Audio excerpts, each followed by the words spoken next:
Pagdating sa pagkakaroon ng sariling pamilya, may ibang pananaw si Bella Padilla na talaga namang pinag-usapan ng mga netizens. Sa mga naging panayam niya, naging bukas si Bella tungkol sa posibilidad na hindi siya magkaroon ng sariling anak. Para sa aktres, hindi naman nasusukat sa pagkakaroon ng biological child ang pagiging isang pamilya.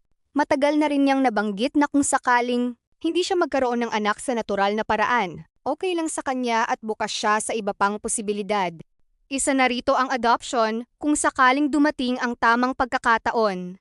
Sa mas recent na pag-uusap naman tungkol sa kanyang future at motherhood, ipinakita ni Bella na hindi niya gustong madaliin ang mga bagay. Para sa kanya, may tamang panahon para sa bawat desisyon sa buhay.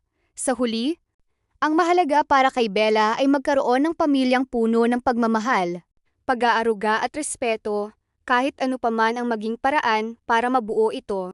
Ikaw, ano ang masasabi mo sa pananaw ni Bella tungkol sa pamilya?